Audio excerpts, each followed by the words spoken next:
राधे राधे, जय श्री श्याम। मेरे फेसबुक के चाहने वाले, देखने वाले सभी को मेरा नमस्कार। अभी ITI में एडमिशन के लिए रजिस्ट्रेशन प्रक्रिया भारत सरकार ने शुरू की, जिसमें पोर्टल में कुछ समस्याएं चलते हुए काफ़ी बच्चे असमंजस में थे कि ये फॉर्म हम किस प्रकार से कंप्लीट करें। जिन ट्रेनीज ने, जिन विद्यार्थियों ने ITI करनी है, रजिस्ट्रेशन करवा दिया और रजिस्ट्रेशन में प्रेफरेंस नहीं भर पाए, कौन सा ट्रेड लेना है, किस संस्था में एडमिशन लेना है, उसके लिए आज से पोर्टल में वो सुविधाएं शुरू हो गई हैं। वो अपनी प्रेफरेंस तैयार रखे, कर दे, फिलअप कर दे और नए शेड्यूल जो आएगा उसके तहत अपने जो आपकी काउंसलिंग होगी उसके तहत अपनी जिस संस्था में आपका नंबर आता है उस संस्था में जाकर के अपना एडमिशन ले, पूरे डॉक्यूमेंट्स ले जाकर के एडमिशन ले।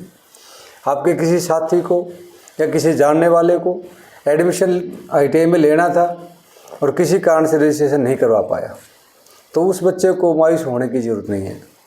वो बच्चा भारत सरकार के नियम अनुसार ओपन काउंसलिंग जब आएगी तो अपने सभी डॉक्यूमेंट्स लेकर के उस संस्था से संपर्क करे जहां उसको उसकी इच्छा के अनुसार जिस ट्रेड में चाहता था वो ट्रेड में सीट वैकेंट है, वहां जा कर के वो अपने उस बारे में बातचीत करे संस्था में और उसका ओपन काउंसलिंग में एडमिशन हो जाएगा। यदि संस्था में सीट वैकेंट रह गई है तो, यदि सीटें फिलअप होगी तो फिर तो कुछ नहीं कर सकते, अगली संस्था आपने सर्च करनी पड़ेगी।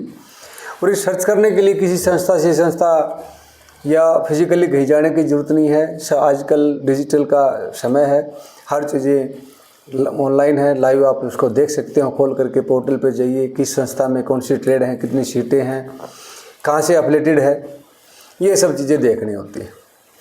अगली बात ये थी, आप सभी का मैं काफ़ी दिनों से विचार था कि आप लोगों से मुखारबिन हूँ, आप सब चीज़ें नमस्ते हो, हालचाल पूछा जाए, लेकिन समय के अभाव और कार्य का काम का बहुत भारी दबाव की वजह से मैं आप सबके सम्मुख नहीं हो पाया।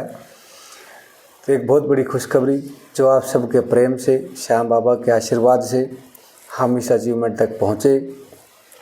अब की बार भारत सरकार के जो संस्थाएं ITI एफिलिएटेड जो भी हैं, गवर्नमेंट प्राइवेट सभी की ग्रेडिंग होती है, हर वर्ष होती है।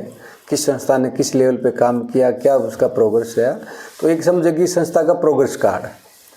तो आपकी संस्था ने 8.9% 9 में 0.1 की कमी रहेगी।